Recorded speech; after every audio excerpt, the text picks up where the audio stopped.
지난 1월 역대기 강론을 시작하면서 오늘 7개월 동안 1장 강론을 마쳤습니다.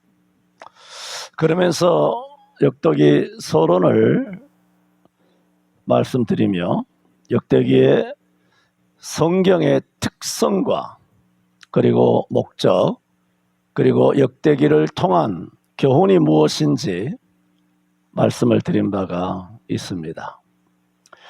말씀드렸던 것처럼 역대기는 유다의 후손으로 오실 메시아를 바라보고 있습니다. 오직 메시아만을 앙망하도록 집필된 성경이 역대기서입니다. 다른 성경도 마찬가지입니다만 특별히 그렇습니다.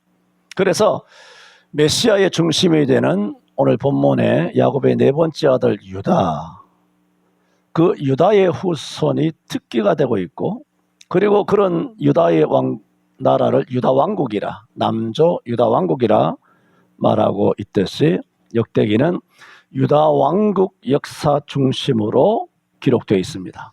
그것은 정통성이 북이스라엘이 있지 아니하고 남조 유다 왕국, 유다의 후예들에게 있음을 증거하고 있기 때문이다 말씀을 드렸습니다. 그래서 지난주 1장을 마치면서 그러므로 이스라엘보다 에돔의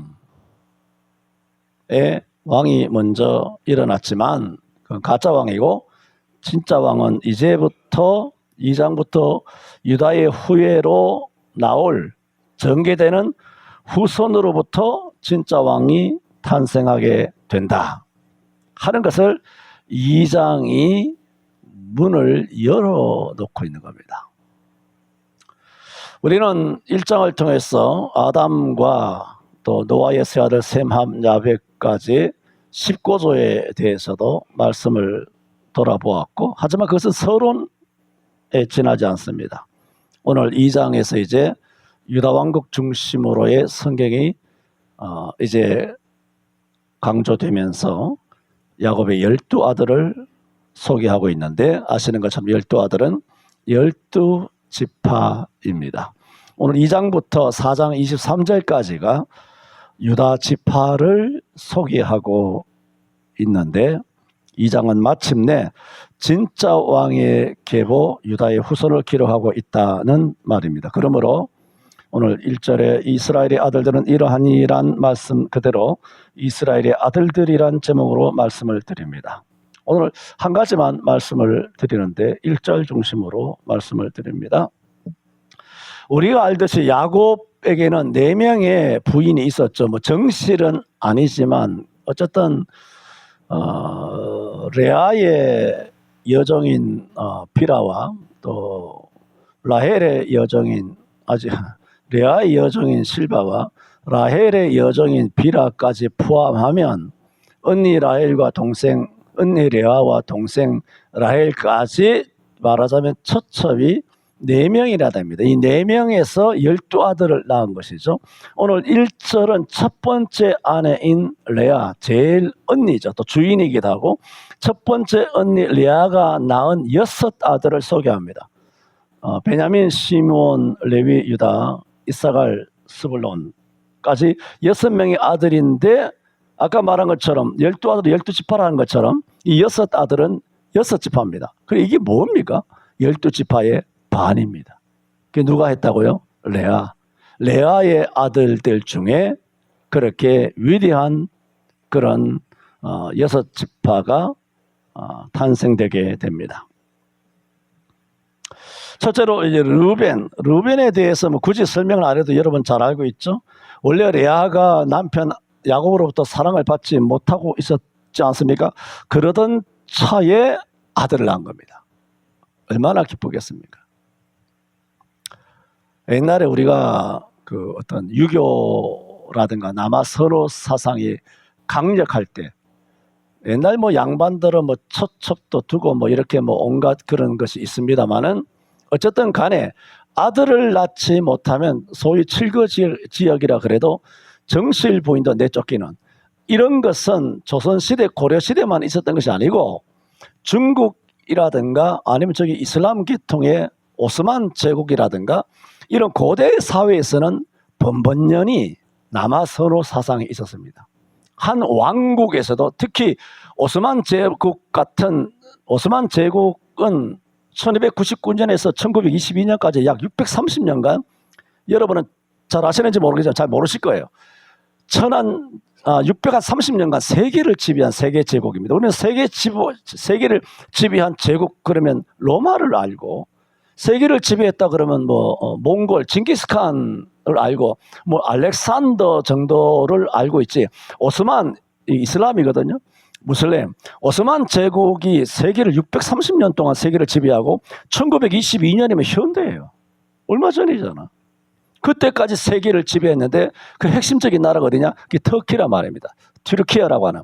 그 나라가 어마어마한 13세기부터 20세기까지 전 세계를 지배했는데 그 스토리를 지금 하는 시간이 아니고 예를 들어 지금 아들 레아를 이야기하면서 이야기하는 겁니다. 레아가 사랑을 받지 못했는데 세력을 갖게 됐다는 거예요. 왜? 아들을 제일 많이 낳았기 때문에. 그 얘기를 하는 거예요. 지금 아들 6명이나 낳았잖아요. 그래서 세력을 가졌다는 것이 아니지만은 지금 이 말씀을 설명드리기 위해서 고대 사회의 남아 선호 그리고 아들을 낳았을 때는 어떻게 되느냐 말하자면 그 오스만 제국 같은 경우에는 황제를 칸이라고 해요.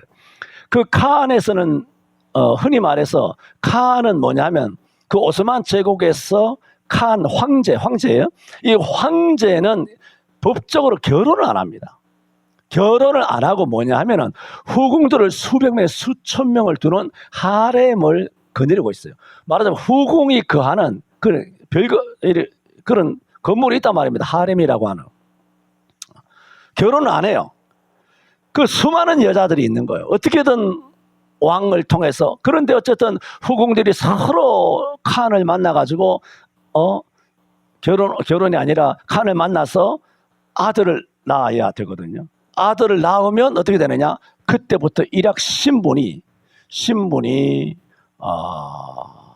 술탄이 됩니다. 술탄이라는 이름을 여러분 들어보셨죠?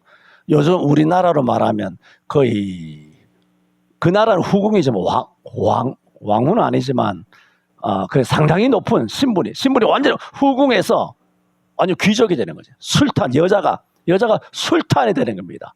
남편은 칸이고 자기는 술탄인데 그 아들 낳은 술탄도 여러 대 있을 거 아니에요? 그런데 아들을 제일 많이 낳은 게 왕이 되는 거예요. 제일 많이 낳은 여자가 권력을 장악하는 거예요. 내가 아들을 몇 명이나 낳았는데 이렇게 된단 말입니다.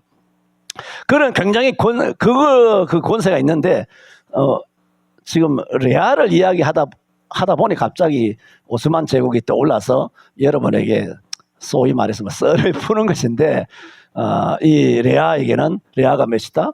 12지파 중에 과반수를 장악했다는. 그러므로 레아의 그 어떤 입김이 강하고 거기서 또 첫째 아들, 둘째 아들, 셋째 아들, 넷째 아들 아들도 제일 또 나이들도 많고 형들이고 세력이 세고 말이죠. 거기다가 누구까지 있다고요? 유다까지 있잖아요. 유다까지 있어서 예수님의 직계 조상이 되게 되므로 어떤 면에서 레아는 남편한테 죽을 때까지 사랑을 제대로 받아보질 못한 것 같아요. 일단은. 그런데 아들을 6이나 낳았음으로써 어떤 정실로서의 어떤 카리스마 그런 것은 누렸을 것이다. 그런 생각을 합니다. 그 첫 번째 아들이 르우벤인데 그래서 아들을 르우벤이라 했잖아요. 사랑을 못 받다가 보라 예수 그리스도를 보라 이 사람이로다 그랬잖아요. 빌라도가 예수님이 오시는 보라 예수를 죽이라 어쩌다 이렇게 하니까 보라 이 사람이로다 어떡하게 그 넘어가고 그렇게 말한 것처럼 이 르우벤이라는 것은 보라 아들이라 그 의미예요. 그러므로 여러분 이런 상황에 남편의 사랑을 못 받고 자기 동생 라헬을 훨씬 사랑했다 연연했다는 것을 뻔히 아는 거잖아요. 뻔히 알아서 7년 동안 14년 동안 해가지고 둘째가 이제 내 남편 야곱에게 갔는데 여전히 자기는 사랑을 못 받고 동생만 사랑을 받는데 자기가 덜컥 아들을 낳았으니 뭐라고? 동생과 경쟁해서 이기는 거 아닙니까? 이런 심리, 나중에는 그 이겼다라고 하는 그런 이름이 따로 정해지긴 합니다만은 어쨌든 첫 번째 아들이 나왔으니까 감동이, 은혜가 확 오죠. 보라, 아들이라. 했을 때 이 이름에 담겨 있는 리아의 어떤 그 아픔, 그 인생의 그런 아픔이 있지 않습니까? 그것을 담아내고 있다.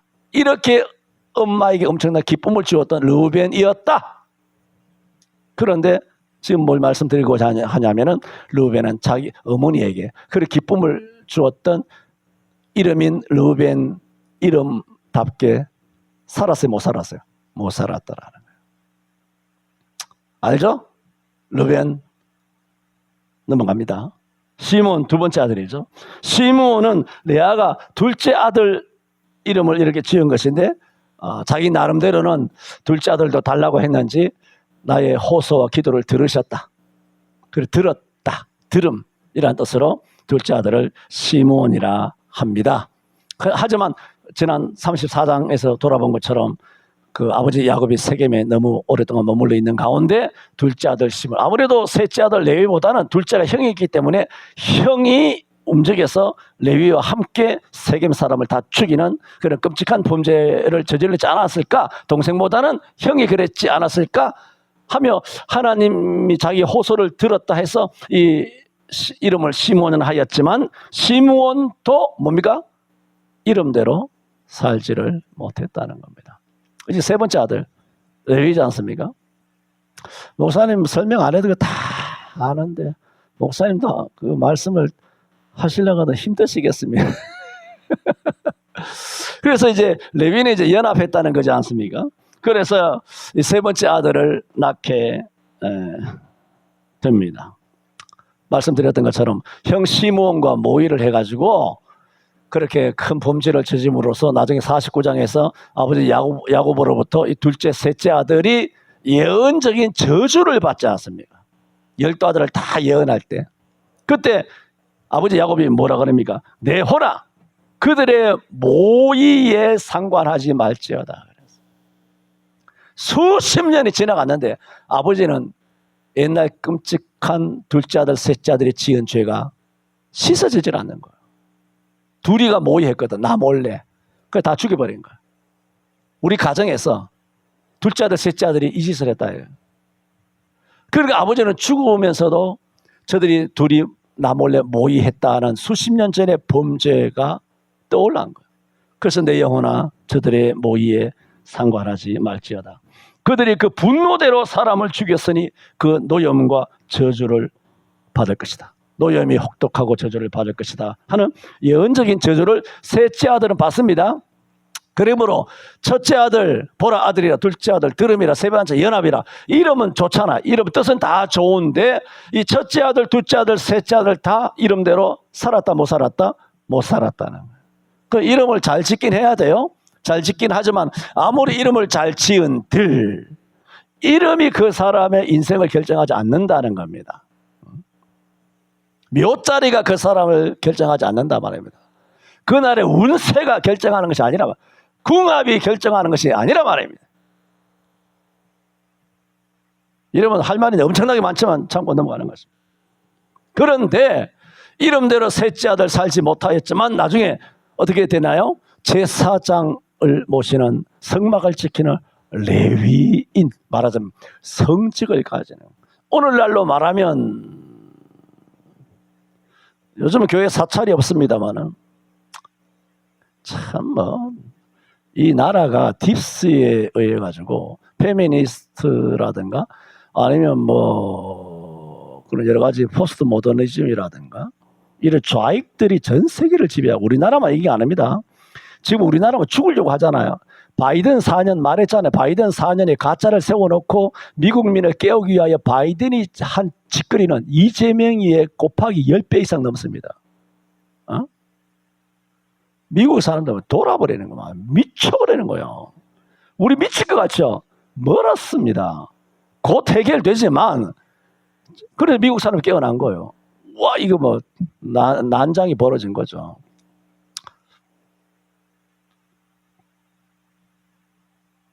그래서 레위인들은 하나님의 성직을 맡았다. 그래서 지금 뭐 옛날에 사찰이라 그랬는데 수십 년 전부터 사찰, 이게 좀 저렴하다. 그때부터 교회에서 뭐라고 바꿨냐면 관리인으로 바꿨어요. 교회 관리인이라고. 간호원을 간호사로 바꿨잖아. 택시, 버스 운전사를 기사로 바꿨어요. 기사입니까? 운전서지. 내가 전에 말씀드렸잖아요. 어머니 저기 어디야? 구로사거리 구로병원 있는데 그 예수요양병원에 어머니 모시고, 그래서 어머니 그 지하실에 내려가서 그 하는 거 있잖아요. 그 뭐 재활하는 거 이렇게 부축해서 걸어 다니시고 뭐 평행봉 잡고 이렇게 좀 하시고 발을 못 걸으시니까 걷도록 이렇게 부축하는데 그 어머니를 병동에서 모시고 내려오는 그 뭐죠? 요양원 간병인 있지 않습니까? 그리고 그 병실에는 재활용하는 병실에는 뭐 간호조무사인지 모르지만 뭐 정식 간호사는 잘 없잖아요. 다 뭐 거의 뭐 어쨌든 그래도 뭐 간호사라고 다 불러주죠. 그래 간호사들 있고 뭐 남자도 있고 여자도 있고 뭐 그런 헬스가 아니죠. 그 재활하는 뭐 재활사라 그러나 이런 사람도 있고 하는데, 전에도 말씀드렸죠 한번. 하는 얘기가 어머니를 모시고 내려오는 그 간병인, 그 조선족이잖아요. 조선족인지 짱깨인지 모르지만 조선족이 몰고 내려오니까 뭐 여사님이 어떻고 저떻고 하는 여사님이라고. 너 미쳤나 그래서. 그러니까 이 호칭이 너무나 과잉된 게 있어요. 응? 요리사를 셰프라고 그러잖아. 여러분 판사를 영어로 이름하는 거 봤습니까? 판사를 영어로 이름해요? 조지라고 그렇게 말합니까? 검사를 영어로 이야기합니까? 경찰 아저씨 그러지 뭐 거기다 영어 갖다 붙입니까? 왜 바리스타니 뭐 쇼밀리아니 뭐 셰프니 왜 알아듣지도 못하는 말을 갖다 붙여요? 이게 호칭이 너무 이렇게 과잉되는 거야. 응? 그래서 그런 애들한테도 여사님 그래요. 뭐가 여사예요? 간병사지. 간병사는 간병사인 거고.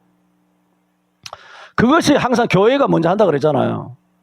교회 사찰인을 관리인으로 바꾼 거예요. 그들은 사찰이에요. 관리인이 아니라고요. 교회 관리는 목사가 하는 거지. 그런데 그게 자꾸 뭐 사회가 막 그런 식으로 막 80년부터 이렇게 들어온 거예요. 이 어휘가. 심지어는 교회 조직에 감사가 있다네. 감사부가. 두들겨 펴려고 그러다가. 말이 됩니까? 교회 뭐 여기가 뭐 법인이야 뭐야? 교회 감사부를 또 감사부를. 미쳤나 이것들이. 사회에서 헌금도 뭐 감사해야 된다고 도둑놈의 새끼들. 감사부가 감사하나 임마. 당회가 하고 제적회가 공동회가 하는 거지. 뭔 놈의 세속적인 더러운 일 감사. 아니 국세청도 돌아 그냥 국세청도. 교회 성도들만 지가하고 교회 안 나오면 잡아오는 경찰도 하나 둬야 돼 교회 안에. 할렐루야. 박소라 성도 잡아와야 되나 지금 어떻게 해야 되나 모르겠다. 이 설교 듣고 있나? 안 듣겠지. 경찰을 하나 둬야 될 거 아니야 교회도. 좀 이야기하려고 하는 게 아닌데 이렇게 이름은 잘 지었어요. 호칭은 잘 지었지만 그렇게 못 살았어요. 그런데 이들이 어떻게 나중에 성막을 하게 되느냐? 뭐 넘어갑니다. 출애굽기 32장에 좋은 일을 했지 않습니까? 그래서 하나님 앞에 성막을 하는 그런 일이 되었다. 오늘 6 아들 다 못하고 마지막 4번째 중요한 유다에 대해서 이야기. 유다는 그 이름 그대로가 찬미함이잖아요. 그 찬미니까 뭐요? 그 앞에 생략되어 있죠. 하나님을 찬미하는 거죠. 찬미 앞에 하나님 이외에 붙을 수 있는 게 없어요. 찬미는. 영광도 마찬가지고. 감사해야 뭐 부모님한테도 할 수 있지만 부모님한테 찬미를 못하죠. 할 수 없죠. 그거는. 그러므로 찬송함이 유다라고 하는 뜻인데 지금 말씀드리고자 하는 것은 첫째, 둘째, 셋째는 이름은 좋았다. 그러나 이름대로 못 살았다. 근데 유다는 이름도 좋고 그의 삶도 찬송이었다. 이걸 말씀드려요. 놀라운 일. 이건 사실은 굉장히 어려운 거죠. 말하자면 목사가 됐어. 목사답게 사는 거 어렵잖아요. 목사 스스로 가자면 이거 엉망진창이잖아 다. 장로가 됐어. 된들 장로답게 살아야 되잖아. 장로가 뭔데? 물어라 그랬지. 권사가 됐어. 그 권사답게 안 살아. 성도가 됐어. 그리스도인이 됐어. 예수 믿는 사람이 됐어. 그 예수 믿는 사람답게 살아야 되잖아요. 이름만. 그러므로 답게 산다는 것은, 이름대로 산다는 것은 사실은 누구나 어렵습니다. 그리고 은혜죠, 은혜. 은혜로도 살아야 되고, 쭉 말씀을 드립니다만은, 은혜만은 아니에요. 천성도 중요해요, 천성. 심성이 중요하다고요. 바나바는 착한 사람이요, 그랬잖아요. 그 성령 아니잖아요. 그 본성이 착한 거야. 마음이 착해. 심성이. 어디 다니면서 남의 말 못하는 성격이야. 남의 말 안 해. 응? 그런데 어디 다니면서 교회에서는 충성된 것 같이 하면서 나가면서 남의 말 아무도 모르게 잘하는 사람이 있어요. 그 프로페셔널한 거예요. 할렐루야. 박수 한번 줍시다. 프로죠, 그거는. 놀라운 거 아닙니까? 그런 거 본받으셔야 돼요. 그 심성이 안 되는 거예요, 이게. 심성이. 얼마나 신앙 좋은데, 얼마나 충성하는데, 얼마나 젠틀한데, 얼마나 신사적이고, 얼마나 교양이 있는데, 글로벌한데. 근데 그렇게 한다니까. 10길 물속은 알아도 1길 사람 속은 모른다고. 알 수 모르는 거예요, 이게. 별별의 인간들이 교회 안에 있지 않습니까? 지금 말씀드리는 것은 목사, 장로, 권사 뭐든 간에 이름은 다 아름다워요. 그런데 이름대로 사느냐? 르우벤도, 시므온도, 레위도 다 망가졌어요. 그런데 놀랍게도 창세기를 보면 오늘 1절이 있으니까 창세기로 돌아갈 수밖에 없었어. 설명을 드리는 거예요. 유다가 창세기에 있지 어디 있습니까? 그런데 이 유다는 이름이 지어진 이후로 일단 성경에 창세기 보면은 일생 그 이름에서 어긋나지 않았어요.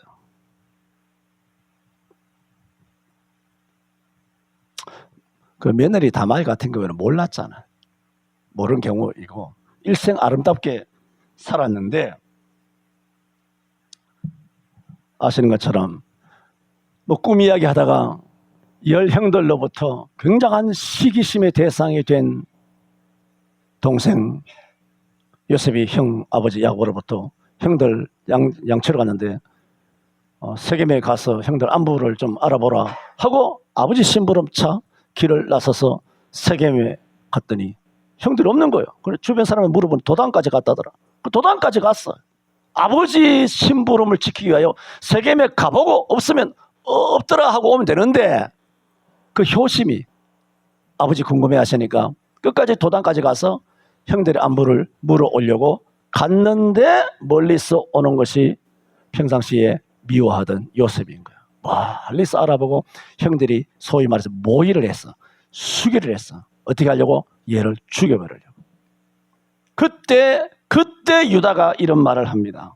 우리가 우리 동생을 죽이고 그 피를 은닉한들 우리가 무엇이 유익하겠느냐. 차라리 그를 이스마엘 사람에게 팔고 우리 손을 그에게 대지 말자. 그는 우리의 동생이요 우리의 고륙이니라 하니 형제들이 청종하였더라 그랬습니다. 자, 요 문장에서 이게 아시잖아요. 다 죽이려고 마음의 결정을 다 했을 때 유다가 우리의 동생에게 우리 죽인들 유익한 거 없잖아요. 우리 동생이고 고륙인데 우리 손에 피를 묻혀서 뭐 하겠느냐. 죽이는 것보다 차라리 이스마엘 사람들에게 팔자. 여러분 이 문맥이 뭡니까? 유다가 어떤 의도로 말하는 거예요? 이거 죽이는 것을 결정 나온 상황이에요. 이거 피해갈 수 없다는 상황이에요. 근데 유다가 이스마엘 사람에게 팔자라는 것은 어떤 의도로 말하고 있습니까? 어떻게 해서든 요셉을 살려놓고 보고자 하는 고육지책이. 물론 나중에는 은 20에 팔려서 애굽에 가서 뭐 온갖 고생을 하긴 하죠. 또 나중에 또 총리가 되지 않습니까만은 어쨌든 고생을 하고 고생길이 앞에 늘려 있지만 고생길이 앞에 늘려 있다고 하더라도 안 죽었잖아요. 일단 살아 있으니까 내일이 있는 거 아니에요. 살아 있으니까 뭔가를 계획하고 꿈을 꿀 수 있는 거 아닙니까? 그 단초가 누구냐? 유다예요. 그러므로 이렇게 볼 수 있어요. 충분히죠. 요셉의 생명을 살린 이는 유다예요. 유다가 다수잖아요. 르우벤을 비롯하여 스불론, 납달리, 단까지 다 죽이자 하는 가운데 유다가 나서서 다수의 형제들 앞에서 이런 말을 내므로써 그 물기를 살인하고자 하는 그 어떤 분위기의 물기를 돌려서 아이의 생명을 보호할 수 있는 그런 어떤 결단, 그런 지혜, 그런 어떤 의견을 제시. 그게 뭘까? 용기입니다. 첫째는 심성이 고운 거고, 말로만 우리의 고력이다. 그가 아니라 진짜 동생이라고 생각했고, 그 막아준 것이죠. 자, 막아준 것을 나중에 요셉이 알았을까요? 성경에 봤을 때는 몰라요, 요셉은. 하나님의 은혜인 거, 어디 가든지 뭐 보디발의 집에 가든 옥에 처박히든 간에 꿈을 해몽하든지 간에 결국은 하나님의 은혜, 항상 여호와께서 요셉과 함께 하셨더라. 하나님의 은혜인 것을 알았지. 이 은혜의 단초가 옛날 도단에 왔다가 죽을 뻔했던 그가 네 번째 형 유다에 의해서 살아남으로써 이런 드라마틱한 인생이 전개될 줄은 몰랐을 거예요. 창세기 기록 보면 요셉이 알았더라는 말이 없어요. 눈치라도 못 긁었어요. 유다 때문에 살아났다는 거. 누구도 인정해 주지 않았어요. 요셉으로부터 한마디도 찬사를 못 들었어요.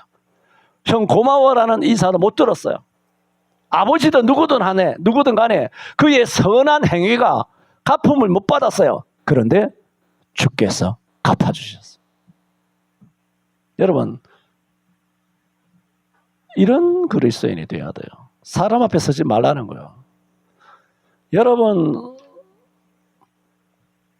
돌아다니면서 사람 말하고 말 옮기고 사람 말하는 그런 사람들은 결국은 그게 뭡니까? 그게 여호와를 의지하는 게 아니에요.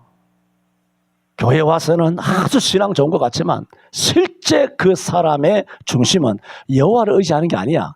사람 말하며 돌아다니는 것은 사람을 의지하는 거예요. 사람을 의존하는 거예요.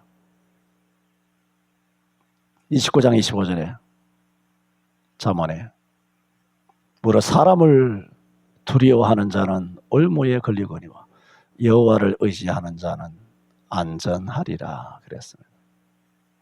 유다의 이런 착한 심성만 아니죠. 뭘까요? 유다야말로 하나님을 신앙하는 거죠. 어디든 공간이 다르고 시간이 다르고 장소가 달라도 아버지가 안 봐도 선행을 하는 거예요. 그 선행이 영원히 묻혀도 하나님 아시면 된다. 그런 믿음으로 살아가서 유다 대박 났잖아요. 아니 성경 유다보다 대박 난 사람 어디 있습니까? 성경 전체가 유다 이야기예요. 다윗이고 뭐 아브라함이고 뭐 싹 다 유다 이야기예요. 유다 이야기. 놀랍잖아요. 예수님 이야기, 그 다음에 유다 이야기. 성경 이야기가 유다 이야기예요. 예수님 이야기가 유다 이야기고 유다 이야기가 예수님 이야기고 뭐 이게 초 대박을 터뜨린 거 아닙니까? 저는 그래서 그 후에 이제 요셉이 총리가 되지 않습니까? 우여곡절 끝에 총리가 된 다음에 전 세계에 기근이 오고 가나안 땅에도 기근이 오니까 아버지 야곱이 왜 너희를 가만히 있느냐, 애굽에 양식이 많다는 소문을 들었으니 너희 가서 양식을 조금 사와라 하여 형들이 올라가게 되어서 마침내 양식을 품위하기 위해서 총리실에 들어가서 총리에게 양식을 좀 사러 왔다 하는 이 대화를 하는 중에 자기 동생 요셉인 줄은 전혀 모르는 거 아닙니까? 그런 가운데 너희 아버지가 잘 계시냐, 뭐 그냥 뭐 인사하죠. 뭐 너 형제나 10명이냐 이야기하다 보니까 하나는 죽고 12째는 지금 아버지한테 있습니다. 아무런 생각 없이 형들은 그 두려운 요셉 총리 앞에서 이야기를 하고 묻는 대로 답을 하다 보니 12째가 있다는 이야기를 한 거예요. 그러니까 요셉이 그들을 시험하죠. 시험하기 위해서 그들을 윽박지르며 너희는 정탐꾼이로다. 우리나라를 정탐하러 온 정탐꾼이로다. 너희가 정탐꾼이 아니라 사실을 알려면 네가 내 앞에서 말한 그대로 12째 니네 동생 베냐민이라 그랬지, 베냐민을 데리고 내 앞에 데리고 와야 그러면 네 말이 사실이라는 사실을 내가 믿어주마. 아니면 정탐꾼이다 하여 여차저차 해요. 두 번째 시몬을 옥에 가두고 다시 양식을 좀 줘 보내가지고 내려보내지 않습니까? 동생 베냐민을 데리고 오지 않으면 안 된다고 하니까 시몬은 결박되어 있죠. 그러니까 시몬이 가장 악하게 했다 뭐 그런 느낌이죠. 그런 가운데 이제 갖고 왔던 양식이 다 떨어진, 그래 뭐 동네 동화 이야기하고 있는 거 아닙니까? 여러분 다 아는 거. 다 이야기한 다음 그 양식이 또 다 떨어지니까 아버지 야곱이 또 양식을 사러 가야 되지 않느냐 하니 아버지 내가 내려왔을 때부터 이야기했지만 그 사람이 조조히 묻기에 조조히 묻는 대로 조조히 대답하였더니 우리 정탐꾼이라 베냐민 데리고 오라고. 내가 애굽에서 내려왔을 때부터 그 말을 했는데 이제 다시 양식을 사러 가라고 하시니 베냐민을 데리고 가지 않으면 그 사람을 볼 수도 없습니다. 이 양식이 다 떨어져서 70명의 가족이 다 죽게 생겼으니까 아버지는 죽으면 죽으리라 하면서 하나님께 그렇게 은혜를 맡기지 않습니까? 그리고 전능하신 하나님께 은혜를 앙망하는 마음으로 12번째 아들 베냐민을 동행해서 보내잖아요. 보내죠. 이때도 아버지가 이렇게 결단을 하게 된 데 있어서는 유다의 효심이 큰 영향을 주었을 거예요. 놀라운 일이죠. 베냐민은 자기 아버지 야곱과 생명이 연결되어 있잖아요. 그런데 아버지 생명과 같은 베냐민을 내놓는다는 건 있을 수 없죠. 아버지는 뭐 손톱도 안 들어가죠. 그런데 유다가 뭐라고 말했습니까? 저 아이를 나와 함께 보내시면 우리가 곧 가리이다. 잘 들어보세요. 내가 그의 몸을 담보하오리니 아버지께서 내 손에서 그를 물으소서. 내가 만일 그를 아버지께 데려다가 아버지 앞에 두지 않으면 내가 영원히 죄를 지리이다 하며 4번 5번이나 내가 책임을 지겠다는 자기 책임의 결연한 모습을 아버지한테 보입니다. 신뢰를 줍니다. 날 믿었어요. 아니면 내가 영원히 죄를 지겠습니다. 아버지에게 믿음직한 아들, 첫째도 둘째도 아니고 다른 아이들도 아니고 이 유다가 아버지에게 그만한 그런 믿음을 줌으로 아버지의 허락을 받아서 베냐민을 데리고 두 번째 양식을 사기 위하여 애굽에 올라가 동생인 줄 알지 못하는 총리 요셉을 만나지 않습니까? 그런데 베냐민을 데리고 왔을 때 요셉이 어떤 한 부분을 테스트했다고 봅니다. 이 시점으로부터 요셉은 22년 전 형들에게 팔렸거든요. 형들에게 배신당해서 보디발 집으로 왔단 말입니다. 그래서 이 요셉은 동생 베냐민이 왔을 때 내가 11번째 동생으로서 22년 전에 형제들에게 배신을 당했는데 12번째 내가 사랑하는 동생인 베냐민에게 어떤 어려움이 왔을 때 형들이 22년이 지난 세월 이제는 어떻게 할까? 베냐민조차 배신을 할까? 22년 전과 형들이 달라졌을까? 그걸 알고 싶은 거예요. 그 사람이잖아. 물론 이런 데 있어서는 하나님께서 하게 하셨다 말할 수도 있지만은 그런 어떤 눈에 보이지 않는 형들의 그 중심을 보고 싶은 거죠. 그 테스트 시험을 하는 것이죠. 그래서 그들을 이제 떠나보내되 마지막 베냐민의 자루에만 자기가 점을 친다 그런 표현이 있습니다만 금잔을 집어넣고 이제 성문을 형제들이 다 떠나갔을 때 자기의 시위를 보내서 얼마 가지 못해 있을 때 쫓아가서 너희가 우리의 주인인 총리가 베풀어 주신 선을 악으로 갚는도다. 이 도둑놈들아. 내가 잘 쓰는 말을 그렇게 한 거예요. 야, 이 도둑놈들아. 이렇게. 금잔을 훔쳐갔도다. 아, 무슨 말씀이냐 하며 말도 안 된다고 하면서 각자의 다 자루를 내려놓고 르우벤 모두 차례대로 다 이렇게 자루를 풀어보니 금잔이 없는데 마지막 베냐민의 자루에서 금잔이 딱 발견된 거예요. 와, 이걸 영화에서는 클라이막스라고 합니다. 절정, 갈등. 그러니까는 열 형제를 전부 다 땅에 펄썩 주저앉고 이제는 죽었다 하며 왜? 베냐민을 두고는 갈 수 없으니까. 이건 다 죽는 거예요. 그래서 베냐민과 함께 애굽의 궁에 들어가서 그때 유다가 한 말입니다.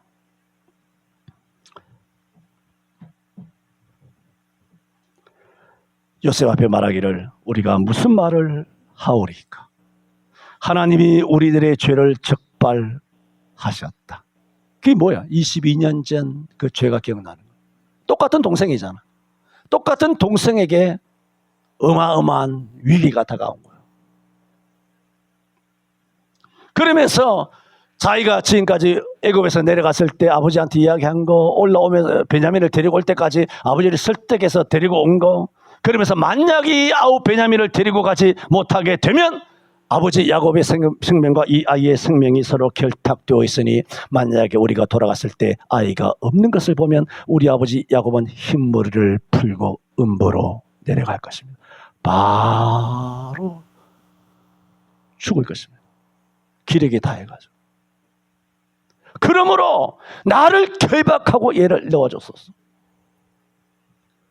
이런 형들의 이제 내게와는 다른 베냐민에 대한 목숨을 다해서라도 아이를 지키려고 하는 그 네 번째 형의 위대한 웅변. 이 웅변은 아주 사나운 미련한 나발에 의해서 나발의 이런 미련한 행동과 은변을 통하여 그 이튿날 모든 사내는 다 죽을 수밖에 없는 그런 가운데 아비가일이 산기슭을 타고 올라가서 다윗 앞에 가서 그 이름이 나발입니다. 이 모든 죄는 나발에게 돌려있어서 하면서 다윗 앞에 무릎을 꿇고 용서를 빌었던 그 아내 아비가일의 다윗 앞에서의 웅변과 같이 구약에서의 두 가지 위대한 웅변 중에 하나가 유다가 동생 요셉 앞에서 한 웅변입니다. 위대한 웅변이죠. 이 웅변 앞에서 그때서야 요셉이 형제를 참지 못하고 주위를 다 물린 다음 눈물을 터뜨리며 형들이여 내가 요셉입니다. 이런 반전이 어디서 온 것입니까? 유다입니다. 만약에 유다에 이런 선행이 없었다면 정말 작살났을 수도 있어요. 또 배신하고 뭐 잡힌 놈이 유다니까 죄 지은 놈이 뭐 죄를 감당해야죠 하고 베냐민을 놔두고 내려가려고 해서 작살났을 거예요. 진짜. 내가 요셉이라도 이게 뿔이 나지 않겠습니까? 뭐 이런 것들이 형제라고. 작살났을 거예요, 이게. 창세기는 끝났을 거예요, 그로부터. 대단하잖아, 유다가. 이상한 표현이지만 유다가 하나님 뭐 이해하고 들으시면 좋겠습니다만 유다가 하나님도 살리신 거예요. 이스라엘도 살리고 아버지 야곱도 살리고 뭐 요셉도 살리고 뭐. 이스라엘을 살린 거.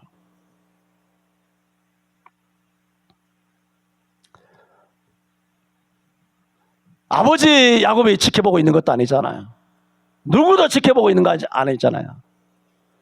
이 유다의 모든 행적과 은행은 아무도 보지 않는 데서요. 누구도 인정해 주지 않아요.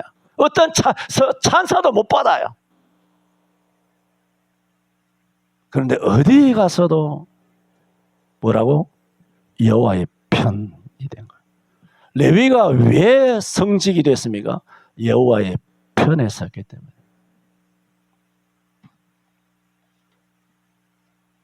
저는 인간관계를 볼 때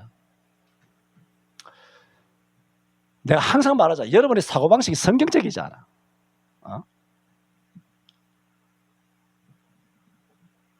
여러분의 사고방식이 성경적이면 예를 들어 하는 얘기예요. 교회에 내가 아주 친해.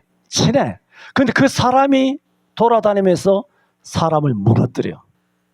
나를 시험 들게 해. 그래 대부분의 사람들은 뭐 어떻게 생각하냐면 그 사람을 나는 인격적인 사람이기 때문에 나를 믿고 말해준 사람이기 때문에 그 사람이 한 말을 보호해 주려고 그래요. 그걸 보호해 주려고 그래요. 그래서 보호해 줘.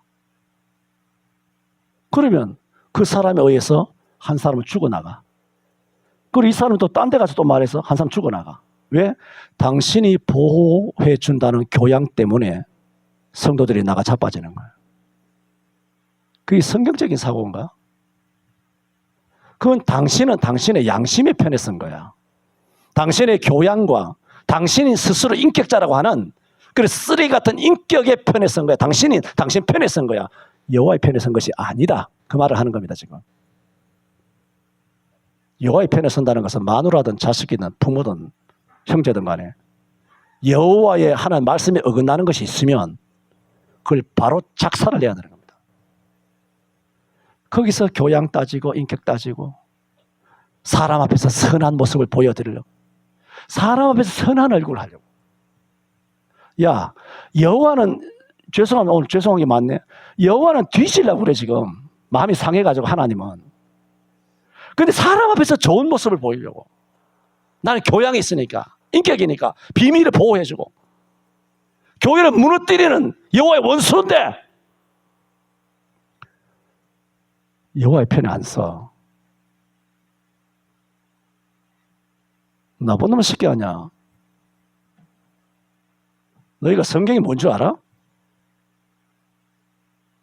내가 자주 말하지. 수요일도 말했나? 성경 읽지 말라고. 그따위로 하려고 하던. 너희들이 읽는 성경이 아니야. 성경 읽지 말라는 얘기 아니잖아요. 성경을 읽으면 어떻게 돼야 됩니까? 유다처럼 돼야 돼요. 근데 루벤처럼 돼. 나발처럼 돼. 시몬처럼 돼. 성경을 읽어. 충성은 해. 교양은 있어. 사회생활도 잘하고 능력도 있어. 오래 믿어서 직분도 있어. 근데 삶을 보면 이름과 달라. 어쩌라고요? 이거 뭐지? 난감한 거예요.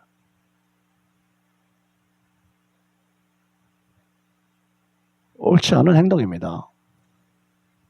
교회 안에서든 교회 바깥에서든 가정에서든 부부관계에 있어든 간에 여러분이 여호와의 편에 서서 아내를 직시할 수 있어야 돼요. 여호와의 편에 서서 남편을 직시할 수 있어야 돼요. 그게 안 된다.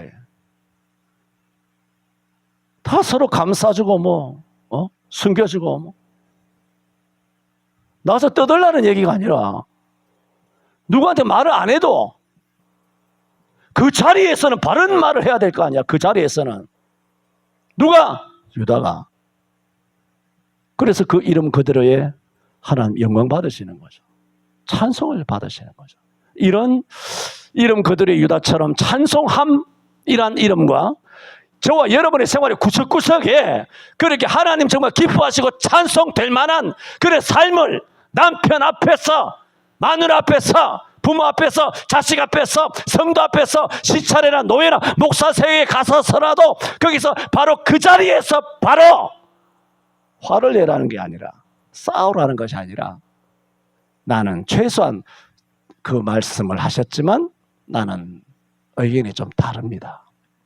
나는 그 부분은 이렇게 생각합니다. 목사님.